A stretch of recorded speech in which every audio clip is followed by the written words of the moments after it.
Bună ziua, dragi prieteni! Bine ați venit la un nou vlog. Eu alerg. Sunt în întârziere. Este prima mea zi de practică astăzi. Și m-am trezit la 6 fără, cred că era. Dar Filip s-a trezit, l-am adormit la loc. Și am pregătit micul dejun pentru Filip. L-am lăsat ca să-și dea Victor. Și acum mă pregătesc să ajung la spital. Am emoții mari că sunt într-o secție mai dificilă cu persoane cu demență și sunt numai bărbați acolo. Pacienții sunt bărbați și nu știu, am mai lucrat cu persoane cu demență când am lucrat ca infirmieră, dar parcă era mai ușor, adică văzând săptămâna trecută când am vizitat că persoanele sunt mai dificil de îngrijit, parcă așa am emoții, dar mă voi descurca. Sunt încrezătoare că mă voi descurca și sper să ajung cu 15 minute mai devreme ca să fac ședința aia, să dea handover-ul personalul pe noapte și voi sta până la 3 astăzi, că soțul meu are treaba astăzi. Cum vă povesteam, astăzi trebuie să stau până la 3. Mâine cred că trebuie să fac de noapte. Va fi greu. Dar sper să reușesc, pentru că miercuri trebuie să merg, miercuri când ies dimineață, trebuie să mă odihnesc și trebuie să merg și la muncă miercuri seara. Da. O să vă arăt pe parcursul zilei ce am reușit și vă povestesc pe parcurs ce am reușit să fac. Urați un succes! I'll be the last one left when the lights go out. I'm down to one last breath, but I can't stop now. We all fall down sometimes, yeah, but that's just life. So cross my heart and hope to die. Baby, I was born to fight the fear when I feel like dying. I'm trying to fly high, but I'm not a pilot, can't deny it. There's some days I feel idiotic, just a product of a system where you're lucky just to make $1. That ain't gonna stop me cause my grind's contagious. I'll do what it takes to turn passion to pages. And if I go down, I'ma do it on my terms. And every single problem brings a lesson that I learned. The darkest nights, when things seem so broken, it's hard to... Acum am terminat, este aproape 8 fără. Și eu merg acasă să mă pun să dorm. Cred că Victor și cu Filip se trezesc de acum și sper să dorm și câteva ore, că de seara merg la muncă. Revin! Bună, dragi prieteni! Bine v-am regăsit! Deci eu am dormit acum de la 8, cred că era, și m-am trezit la 12. Mă pun să fac paste și vreau să fac și o ciorbiță. Trebuie să mă duc la muncă în seara asta și după mâine dimineață, deci am terminat la 11 de seară și după mâine dimineață mă duc iarăși la spital pentru 12 ore și vreau să am mâncare, vreau să am și ciorbiță, vreau să am și carne la cuptor cu cartofi și pastele astea pentru seara asta ca să mâncăm și sper să le reușesc să le fac pe toate, că vreau să și dorm, mai vreau să dorm pentru că am dormit în 24 de ore, dacă am dormit 3 ore. Da, mami? Vrei să vii la mine? Da. Da, Filip explică aici. Stai frumos așa. Este foarte cald la noi, nu? Ai fost la piscină afară? Victor a cumpărat lui Filip o piscină micuță, așa micuță. Destul de mare, că am intrat și eu cu el în piscină. Și ne-am distrat, da? Ne-am distrat? Și după ce păpăm acum mergem să facem nani-nani? Da, trebuie să facem nani. Și vreau să dorm și eu măcar 2 ore și după aia să termin ciorbița și să plec la muncă, că mâine n-am timp să fac nimic și trebuie să aibă de mâncare. Ah! Ia spune, revenim! Nu, da, hai să scoatem pastele, că trebuie să le dau prin apă rece, da? Ca să tărnăm pastele, da. Pa! Dragi prieteni, eu am revenit, am făcut ciorbița aici, ia uitați ce o ciorbiță frumoasă și delicioasă. Am făcut un borș așa acru și acum aștept să răcească să mănânc. Este 5 și 10 și după ce mănânc o să fac baie și trebuie să plec la muncă. Trebuie să ajung la 7 de încep munca și termin la 11. După aia trebuie să vin acasă repede să dorm, că mâine dimineață la 7 trebuie să fiu deja la spital. Deci trebuie să mă trezesc la 6 fără. Da, nu e ușor, chiar nu este ușor deloc, dar nu renunț. Este foarte greu pentru că trebuie să mă ocup și de copil și de muncă și de casă și practic asta nu este ușor pentru că stai 12 ore și trebuie să faci cot la cot cu asistentele acolo și cu infirmierile, pentru că sunt primul an și primul an trebuie să faci acolo tot. Igiena la pacient, cu medicamentele trebuie să ajuți, trebuie să supraveghezi, pentru că trebuie să învăț acum, nu pot să administrez momentan medicamente, dar trebuie să fac tot, să iau semnele vitale, sunt la un departament foarte dificil, cu persoane cu demență și este foarte greu să comunici cu ei.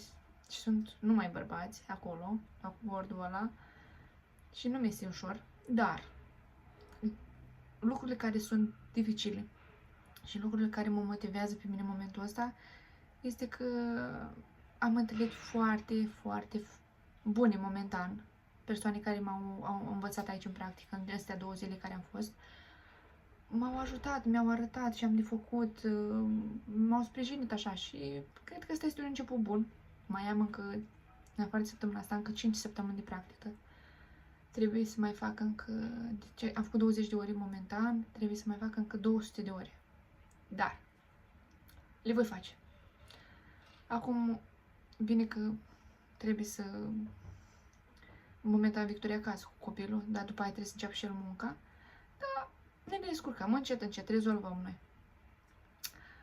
Au fost astea două zile cât am fost, o zi de noapte și o zi de zi, cum ar veni, mâine iarăși de zi sunt, de dimineața la 7 la 7 seara. Au fost super, mi-a plăcut foarte mult, a fost obositor azi noapte, că nu prea am dormit ieri ziua, dar a fost foarte frumos, mi-a plăcut foarte mult. Am învățat foarte multe lucruri, cel puțin aseară am asistat cum vă povesteam, am fost tot timpul cu doamna care mă supraveghează pe mine în practică, doamna asistentă, și ea este supervisorul meu pe toată practica asta și sper să mă treacă, pentru că totul depinde de ea și încă deci ea este asesorul meu sau practic asesor, ceva de genul.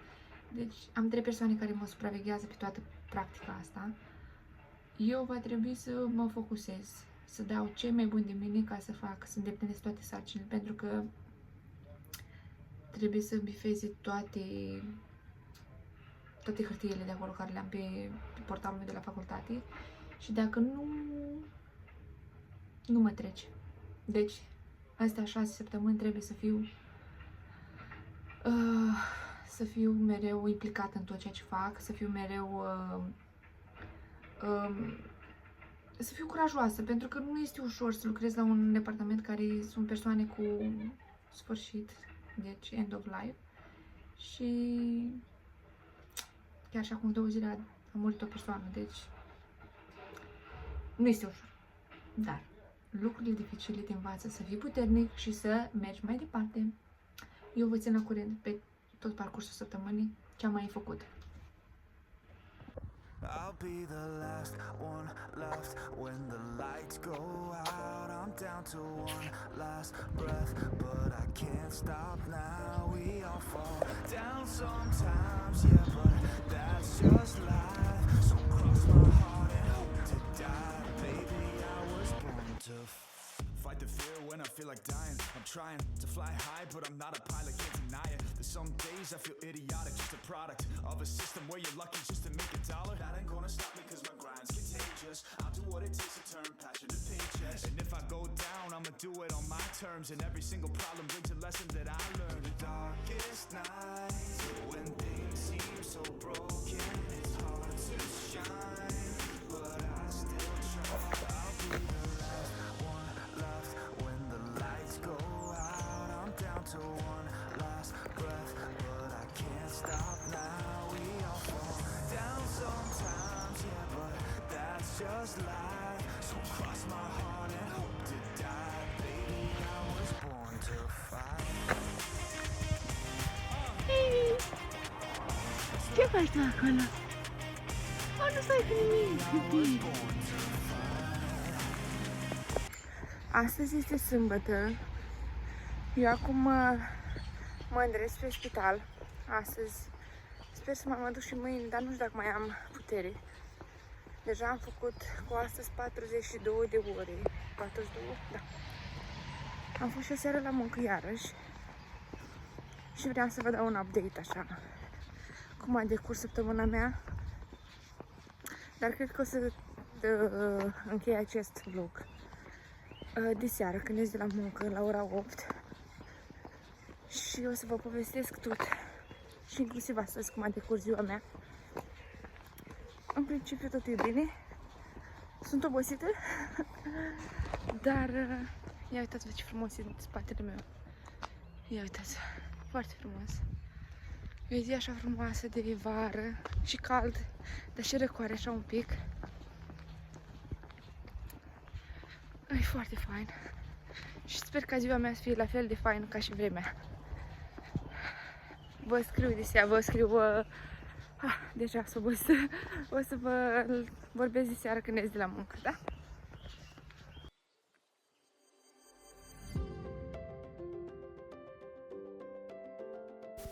După cum se vede pe fața mea, a trecut o săptămână bine, am terminat-o cu bine, am învățat foarte multe lucruri și abia aștept săptămâna viitoare.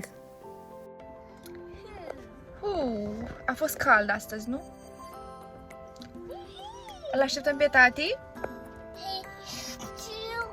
Vrea să cumpere suc, tati, da? Da. Este sâmbătă astăzi și este ora 8:10, cred că. Filip, papa asta cu tati? O, iubirea mea. Mi-a fost dor de tine. Ți-a fost dor de mine? Da. 13 ore făcute. Oh, iubirea lui mami. I love you, mami. Tu mă iubești? Da. Ia, dai o inimioară? Astăzi a fost o zi minunată. Am făcut injecții pentru prima dată.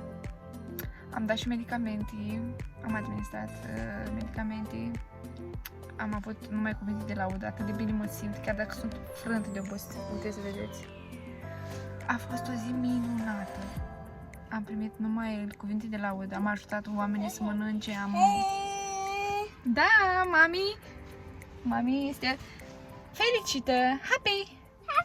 Happy, happy, happy! Mua! Eu vă mulțumesc frumos pentru vizionare și nu uitați să dați like dacă v-a plăcut și să vă abonați, pentru că e gratis, bineînțeles. Ne vedem data viitoare la un nou vlog. Pa, pa!